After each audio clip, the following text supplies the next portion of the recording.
Hello दोस्तों, मैं संदीप आप सबका अपने YouTube चैनल ज्ञान एजुकेशन आरबीएल में स्वागत करता हूं। दोस्तों, आज हम बात करने वाले हैं वर्णमाला। जैसे कि आपको पता है कि हम कभी भी जब बेसिक से कुछ स्टार्ट करते हैं तो हम वर्णमाला सीखते हैं, क्योंकि आ से लेकर ज्ञा तक हमें सही से पता होना चाहिए कि कौन सी चीज़ किस में आती है, कौन स्वर हैं, कौन अयोग वहाँ है, कौन व्यंजन है। तो हर एक चीज़ के बारे में देखेंगे, ठीक है। क्योंकि हमें जो सेंटेंस बनते हैं उनमें सबसे छोटा चीज़ क्या होता है, वर्ण होता है दोस्तों, जिसे हम ध्वनि भी कहते हैं। तो वर्ण के बारे में जानेंगे, हम वर्णमाला के बारे में जानेंगे, फिर उसके बाद हम शब्द के बारे में जानेंगे, शब्द लिखना जानेंगे। शब्द के बाद कई शब्द मिल करके क्या बनेगा, हमारा वाक्य बनेगा। तब जाकर कहीं हम कुछ सीख पाएंगे हिंदी में। तो हम इसी क्रम से चलेंगे और आपको हम यकीन करा दें या फिर आपको बता दें कि हम संपूर्ण हिंदी पढ़ने वाले हैं। क्या संपूर्ण हिंदी पढ़ने वाले हैं हम इसी चैनल पर, ठीक है। आपको पता होगा हमारा ज्ञान आरबीएल चैनल भी है, जिस पर हम अभी साहित्य की क्लासें चला रहे हैं। तो साहित्य वाला पोर्शन हम उस पर कंप्लीट कर रहे हैं और व्याकरण वाला यानी ग्रामर वाला पोर्शन हम इसी पे कंप्लीट करेंगे। आपको हम यकीन दिला दें कि आपके जो पेपर होने वाले, चाहे यूपीएसआई हो, लेखपाल हो, यूपीपीसीएस हो या फिर कोई भी एग्जाम हो, ठीक है, कोई भी एग्जाम हो जिसमें हिंदी पूछी जाती है, तो हम उसी तरीके से लेकर चलेंगे। हम थोड़ा सा डीपली पढ़ेंगे, ठीक है। कोई भी चीज़ को हम बहुत ही डीपली पढ़ने वाले हैं, क्योंकि उससे क्वेश्चन बाहर ना जाए अगर आपके एग्जाम में आता है। और एक चीज़ सबसे अच्छी बात यह है कि हम कोई भी चैप्टर को पूरा करेंगे। मान लिया हमने ये वर्णमाला का चैप्टर पूरा किया, तो इसके बाद हम इसका मॉक टेस्ट भी देखेंगे, ठीक है। एक दिन हम इसका मॉक टेस्ट लेकर के आएंगे, जिसमें हम टॉप 35 से लेकर कम से कम 50 क्वेश्चन तक होंगे, जो किसी ना किसी एग्जाम में पूछेगा होंगे। ऐसा नहीं कि कोई भी क्वेश्चन उठा लाएंगे, जो किसी ना किसी एग्जाम में पूछेगा होंगे, यूपीएसआई में, लेखपाल में, जो अच्छे पेपर में, ठीक है। तो उन्हें हम लेकर के उनका रिवीजन भी करेंगे। तो चलिए शुरू करते हैं वर्णमाला। देखिए, वर्णमाला से पहले हमें क्या व्याकरण जानना होगा, ग्रामर जिसको बोलते हैं। हम इंग्लिश में ग्रामर बोलते हैं, हिंदी में व्याकरण के बारे में जानना होगा, क्योंकि व्याकरण ही होता है जो हमें शुद्ध और अशुद्ध के बारे में ज्ञात कराता है। तो चलिए शुरू करते हैं अपने वर्णमाला चैप्टर को स्टार्ट करते हैं, जिसमें हम सबसे पहले थोड़ा सा समय देंगे व्याकरण समझने के लिए, ठीक। और आप इसका क्या करिए कि सेल्फ नोट्स बनाते रहिएगा, ठीक है, क्योंकि आप नोट्स बनाएंगे बहुत अच्छा रहेगा, ठीक है। तो चलिए देखते हैं। देखिए, व्याकरण क्या होता है। सबसे पहले देखते हैं व्याकरण क्या है। तो व्याकरण शब्द संस्कृत के कृ धातु से बना है। क्या कृ धातु से बना है? क्वेश्चन आएगा कि व्याकरण धातु संस्कृत के किस धातु से बना है, तो कृ धातु से बना है, ठीक है, याद रखेंगे। देखिए, हिंदी में इसे हम किस प्रकार से तोड़ सकते हैं, वी प्लस आ प्लस कर्ण में तोड़ा जा सकता है। किसको? व्याकरण को हम वी प्लस आ प्लस कर्ण, यानी कि हम इनको 3 शब्दों में तोड़ सकते हैं, ठीक। तो याद रखेंगे। चलिए थोड़ा सा हमने जूम कर लिया। देखिए, व्याकरण का अगर हम शाब्दिक अर्थ देखते हैं, व्याकरण का शाब्दिक अर्थ क्या होगा, तो भली भांति समझना ही क्या होता है, व्याकरण होता है। क्या? भली भांति समझना किसी चीज को, वही क्या है, आपका व्याकरण कहलाता है, ठीक है। तो चलिए इसकी हम परिभाषा देखते हैं कि परिभाषा क्या है व्याकरण की। क्या दोस्तों, परिभाषा क्या है? तो परिभाषा देखते हैं। देखिए, व्याकरण वह माध्यम है। क्या? व्याकरण वह माध्यम है जो हमें किसी भाषा के शुद्ध उच्चारण, ठीक है, शुद्ध उच्चारण, शुद्ध लेखन, शुद्ध प्रयोग का ज्ञान प्रदान कराता है। वही क्या है, व्याकरण है। देखिए समझिए, मान लिया हमने कह दिया कि राधा जाता है, जाता है, तो हमें कौन बताएगा भैया कि राधा जाता नहीं है, जाती है होना चाहिए था। ये लिंग में दिक्कत हो रही है, मतलब कि लिंग के हिसाब से हम क्रिया का परिवर्तन करेंगे। ये चीज हम कैसे सीखेंगे, वो सब चीजें हम व्याकरण से ही सीखेंगे, ठीक है। तो यही चीज कह रहा है कि ये शुद्ध लिखना, शुद्ध बोलना, शुद्ध समझना, सब कुछ सिखाता है क्या, व्याकरण, यानी जिसको हम ग्रामर इंग्लिश में कहते हैं। दूसरा उदाहरण देखते हैं। जैसे कह दिया गया कि राम ने खाना पिया, है ना। तो हमको क्या पता चलता है कि खाना पिया नहीं जाता, चाय पिया था, मतलब जो लिक्विड चीजें होंगी वो हम पी सकते हैं, ठीक है। खाना क्या होगा, खाया जाएगा, ठीक। तो ये सब चीजें हम किससे सीखेंगे भाई, हमें ऐसा पता नहीं चलेगा। तो व्याकरण जब हम पढ़ लेंगे अच्छे से, ठीक, तो हम एक एक चीज सीख जाएंगे कि भैया किस प्रकार से क्या लिखा जाता है, शुद्ध लेखन। मान लिया हमने आपसे कह दिया कि महत्व लिखिए, तो महत्व हम हमेशा कैसे लिखते हैं, ये लिखते हैं। तो क्या ये सही होगा?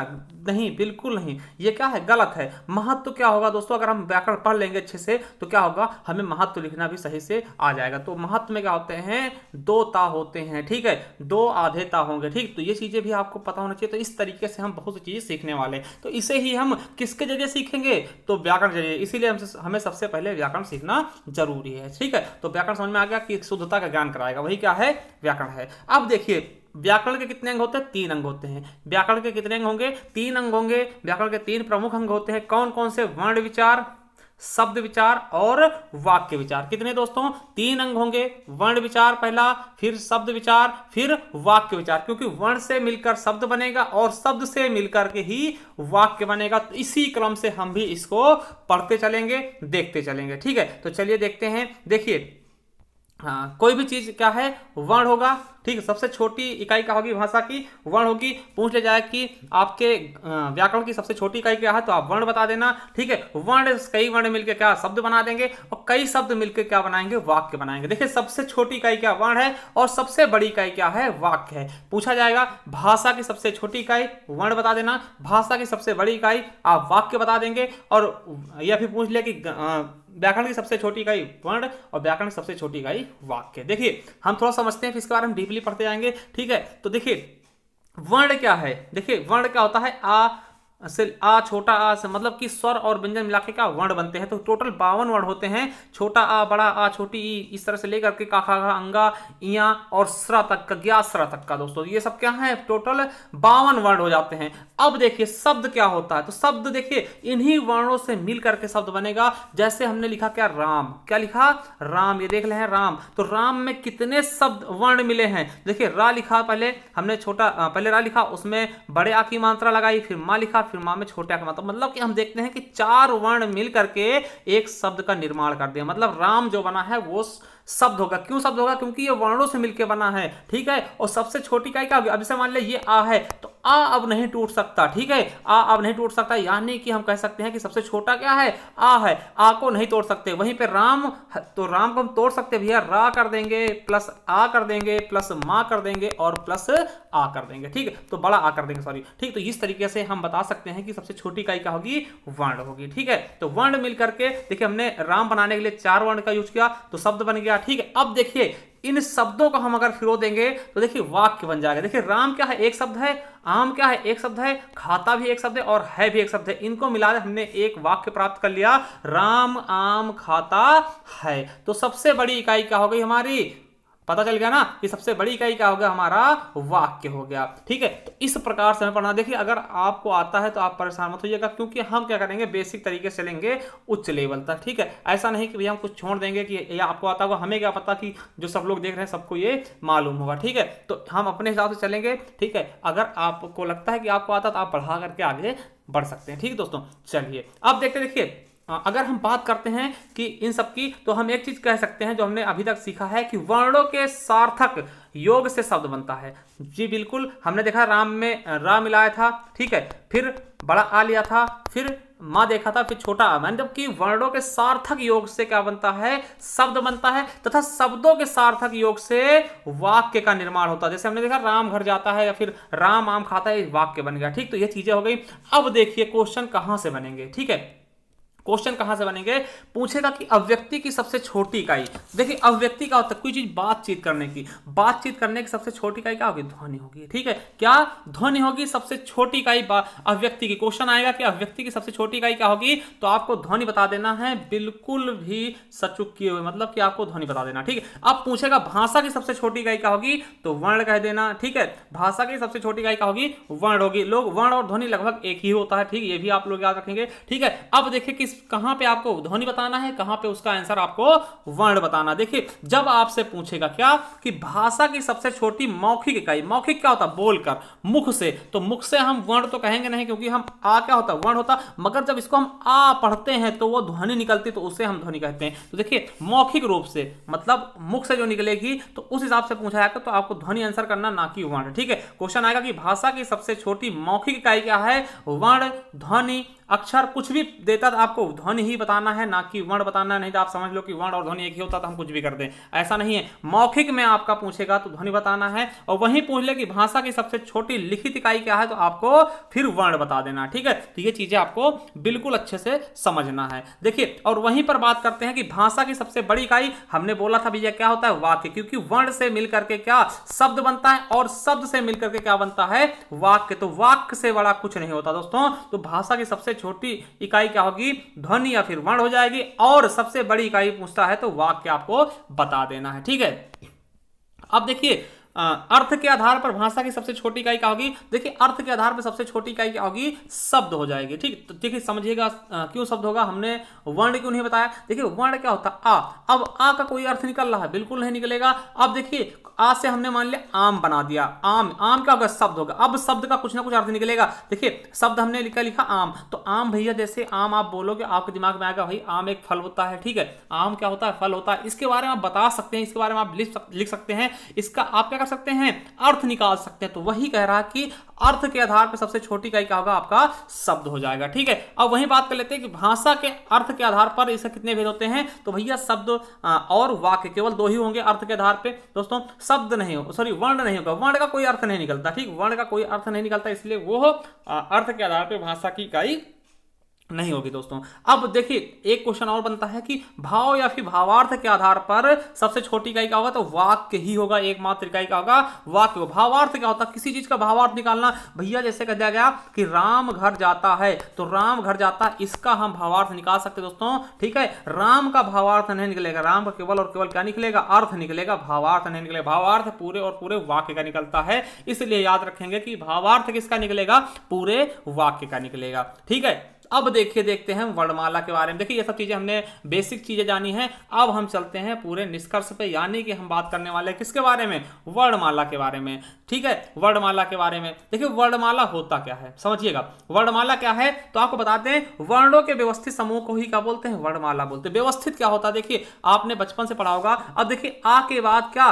बड़ा आ आना चाहिए, और फिर बड़े आ के बाद छोटी ई आएगा, फिर बड़ी ई आएगा। तो ये क्या है? व्यवस्थित क्रम। ऐसा नहीं कि आ के बाद हम छोटी ई कर दें, फिर उसके बाद हम बड़ी ई कर दें, फिर उसके बाद बड़ा आ ले आए, तो ऐसा नहीं कर सकते। इसीलिए कहा गया है कि वर्णों के व्यवस्थित समूह को हम क्या बोलते हैं? वर्णमाला। मतलब अगर छोटे आ के बाद बड़ा आ का आना निश्चित ही है, वो भैया उसका क्रम निश्चित है। अगर बड़ा आ नहीं आएगा तो उसको हम वर्णमाला नहीं बोलेंगे। ठीक है, ये भी आप अपने दिमाग में बिठा लीजिएगा। ठीक है, तो हम कह सकते हैं कि वर्णों के व्यवस्थित समूह को ही क्या बोलते हैं? वर्णमाला बोलते हैं। देखिए एक क्वेश्चन आया था, थोड़ा सा तो समझिएगा कि वर्णों के समुदाय क्या कहते हैं, तो उसको भी वर्णमाला कहते हैं। ये आपके यूपी पुलिस में पूछा गया था 2018 में, तो कंफ्यूज मत होइएगा कि वर्णों के समुदाय को हम क्या बोलेंगे। तो वही चीज है व्यवस्थित क्रम। समुदाय, समुदाय मतलब क्या होता है? उनका समुदाय मतलब क्या? एक पास पास रहने को समुदाय बोलते हैं ना, तो मतलब क्या है कि उसे भी हम वर्णमाला बोलते हैं। ये क्वेश्चन आपका यूपी में पूछा गया 2018 में। ठीक है, अब देखिए ये क्वेश्चन भी कई बार पूछे गए हैं कि हिंदी में 52 मानक ध्वनियां हैं। 52 मानक ध्वनियां हैं, इनके बारे में बाद में बात करेंगे कौन सी मानक ध्वनियां। बस आपको इसको